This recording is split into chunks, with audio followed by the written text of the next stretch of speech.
This segment is brought to you courtesy of Caribbean American Weekly, a newspaper owned and operated by Caribbean Americans. Read the latest edition at www.cawnyc.com. That's www.cawnyc.com. To like us on Facebook, to advertise or to subscribe, visit us at www.cawnyc.com. That's www.cawnyc.com. To advertise with the Caribbean American Weekly publication for freelance assignments to distribute at your business place, visit us at www.cawnyc.com. That's www.cawnyc.com.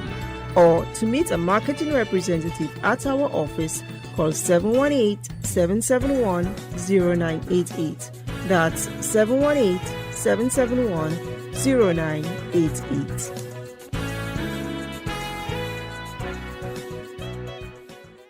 You are locked into Inception FM Radio Sports Vibes, where the city brews basketball and the mic never sleeps. I am Pearl Phillip, and today we've got something special for all of you hoop heads out there. The New York Knicks have just pulled off one of the biggest upsets of the playoffs, toppling the defending champs, the Boston Celtics, and punching their ticket to the Eastern Conference Finals. Up next, a classic rivalry renewed as they square off against the Indiana Pacers. Joining us now is someone who lives and breathes blue and orange, Knicks superfan Harmonie Lewis. Harmonie, welcome back to Sports Vibes. How are you today? I'm still not able to breathe properly. I don't know how this happened. Yeah, I saw it happen, but I still can't believe it actually did happen. So what? It's surreal, right? I can't. It's been 25 years. Since we gotten this far. So it still doesn't feel real. You could have told me 2 weeks ago, I still wouldn't believe you. Because I didn't. know. We spoke about it. So, put us inside that moment when the final buzzer sounded at MSG. Were you bouncing off the walls? And to be honest, they were up so much that it was over. It was over in the second quarter. It was. They just kept stomping on their neck, and I'm like, okay, well, I understand. Look, it probably would have went maybe 7 if Jason Tatum was healthy, but they were going to be up 3-1 anyway. Yeah, they would have been up 3-1 anyway, so they probably would have still won the series. But man, that was a beatdown, and well, let me tell you, if you're coming for the king, you better come and make sure you take them out, right? So they had to take them out. Well, man, as you can see, the city, from just a second round victory, seems like they won a championship. So you know that everything is going to close down if they actually pull this off. Whew. Nothing is going to be functioning. I'm looking for a New York holiday. The MTA is going to close. MTA is going to close down. You're going to have to close down banks. You have to close down all the schools. There's nothing that's going to stop this city from going insane. I know, because I saw they shut down 7th Avenue, and it was such a wonderful thing, though, to see the way the city came together. People were so excited and celebrating and being behind the team. This team has been through injuries, doubters, and gritty games. So what do you think has been the secret sauce behind the playoff success so far? Well, they found their defensive identity. And what it is you have the guys that you traded for, signed, you put them on this team. You have OG and you have Bridges. They're the defensive anchors of the team. And now you have Mitchell Robinson, who is one of the most versatile defenders in the league, and you put him with them. That right there is going to slow down any kind of line, as we've seen in Boston. And to the point where the coach was so scared that you have to just foul him, to foul Mitchell Robinson a bunch of times to get him out of his rhythm, because there wasn't a way for him to be stopped. So you look at that, you're like, okay, if they could do that to Boston, they sure as heck can do that to little places over there in Indiana. And Fingers don't make crossed. no mistake about it. Every Knicks fan, they cannot into Indiana. Yeah, Knicks can't stand Boston either, but there's some success there. Indiana has been a little more successful than the Knicks have been in the past 25 years. But they have no rings on their finger either. They haven't been to any championships as well. So you look at them and you see, like, you have a nemesis and you have an annoying team. This right there is just going to bring a different level of excitement and vitriol, and you're going to see every single Knicks fan with high blood pressure as soon as Monday hits, as soon as Wednesday hits. But it's exciting. Yeah. So let's talk about the Villanova guys. I know you mentioned the defense of Bridges and the clutchness of Brunson and the toughness of Hart. Yeah, man. The thing about Hart is every Knicks fan growing up, he's basically a mini Charles Oakley. He's doing everything on the court. He's not backing down. He's flying everywhere. He's grabbing every rebound. He's the glue putting stuff together. He's helping anchor your defense, and he doesn't want to come off the floor. And he's protecting your guys. Like, that's mini Charles Oakley. I mean, probably not as rough because it's hard to be rougher than Charles Oakley. That man is just that man is just a little different of intensity, and he's 6'10". And Josh Hart is like 6'4", 6'5". So that, like, the fact that they built the team around Brunson and then put him around people who he's known for such a long time, people that were in his wedding. And this was purposeful to make sure that he had the most opportunities to be as successful on and off the court as possible. Now you've seen it into fruition. I didn't see this happening, especially this quickly, but this is what it was built for. So credit to them for seeing what everybody else didn't see quite yet, especially for the amount of draft capital. You traded five draft picks, 5 number 1 draft picks, just for that guy, because he fits your offense. Not because he's a superstar, because he fits. And if you have a perfect piece that fits, like say you have a house, right, and you have to finish your basement, but it costs you an extra $20,000 when you could go to a different house and it would cost like $5,000.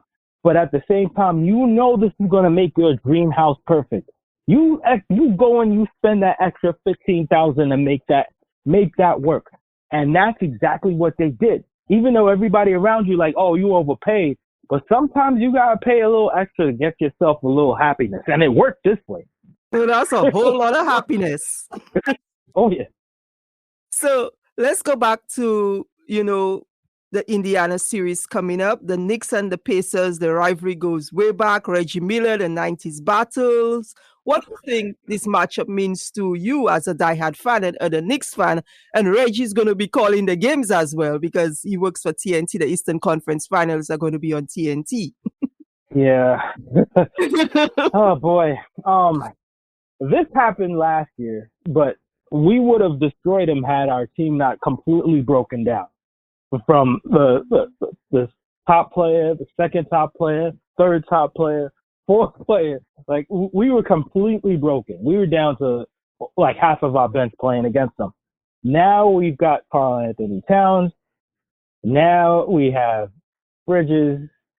Now we have a healthy OG, a healthy Brunson, a healthy Hart, a healthy Mitch Robinson.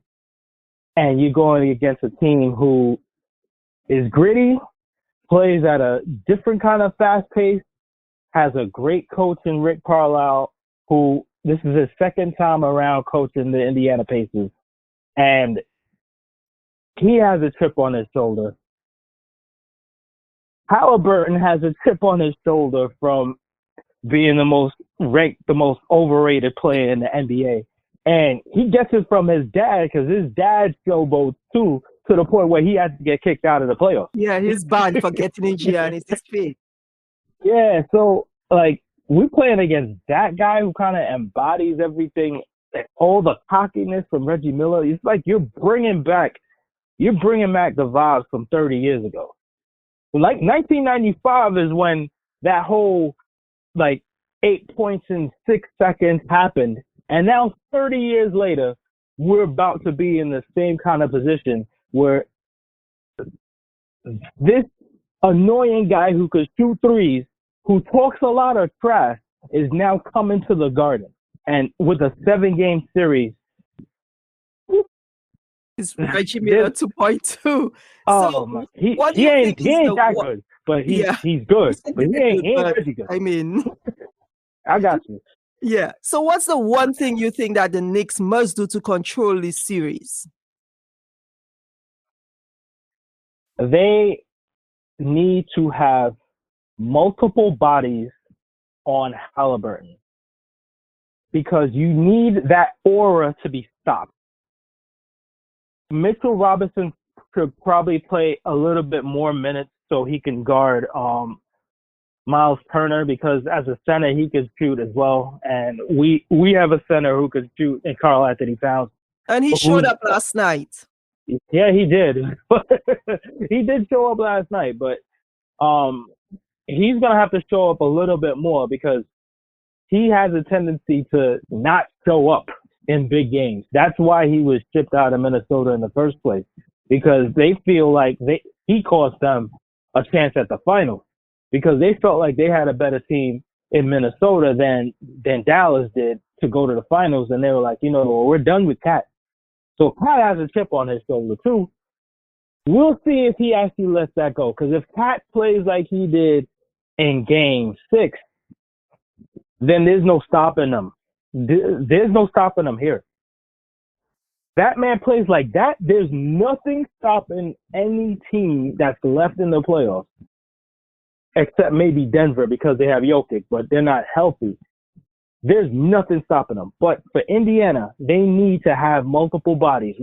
Josh Hart at the beginning tip needs to be on his neck. He has to be on Halliburton's neck from the beginning tip to the end. And if he gets into foul trouble, put OG on him. He gets into foul trouble, put Bridges on him. Brunson plays pretty good defense, but them dudes, let them tire themselves out because nobody's stopping Brunson. You take care of that. You slow down Miles Turner a little bit, they can only win 2 games in this series, maximum, if those happen. And that's only by luck. All right. So that leads me to my next question. Who's your X factor going into the Eastern Conference Finals? Someone who's not getting headlines but could tip the scales. For the Knicks, it'll probably be Deuce McBride, because what he does off of the bench, giving them that 3-point spark, just in case something may happen to Brunson. Tips has shown enough confidence in him that he could put him in spots and in the offense could run and look the same. Because what happened last night, you had Brunson kind of off the court, and you haven't seen that much in this series. You've seen him off the court, and the Knicks were thriving. When Deuce was in there, he was shooting threes. He was playing great defense. He was getting in the lane and stuff like that. So if in those minutes where Tibbs actually decides to put people aside because he does not believe in that whole switching out your guys because they need rest and stuff like that. He's old school. They play the most minutes in the league. He's the oldest coach in the league. So it has to be one of those 7 guys in the rotation. And if Deuce plays like that, this could be a sweep.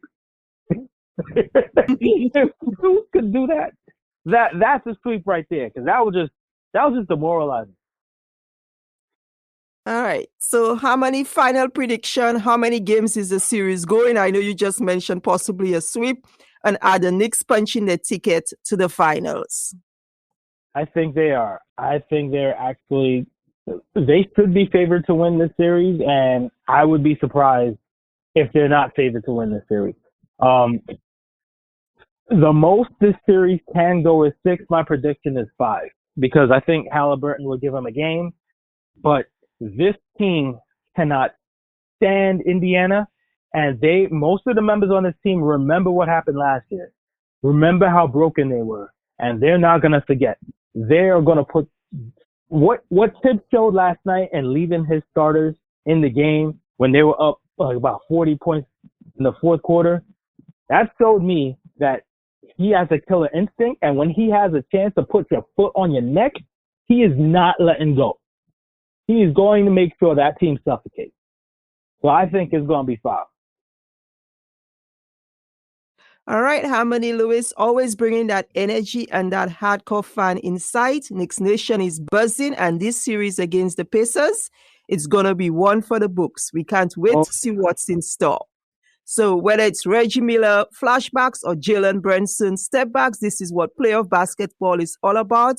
Heart, hustle, and home court madness at the Garden. That's a wrap on today's session. Thank you so much, Harmonie. Stay locked in step. No problem. And I expect to hear from you soon. Yes, absolutely. So stay locked to Inception Radio Sports Vibes for more coverage as the Knicks continue this wild playoff run. From New York to Indiana, we are turning up the volume on the road to the finals. I'm Pearl Phillip. Catch you at Inception FM. Shall we say, let's go Knicks?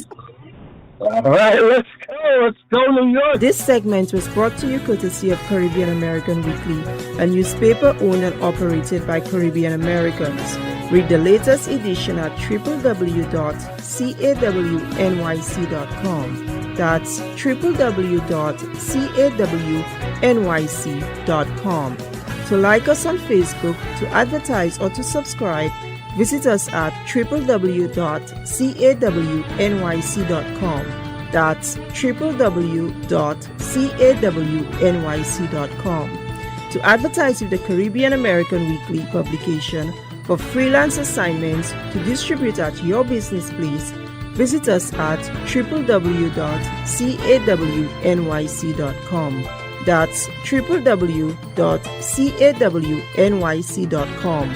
Or to meet a marketing representative at our office, call 718-771-0988. That's 718-771-0988.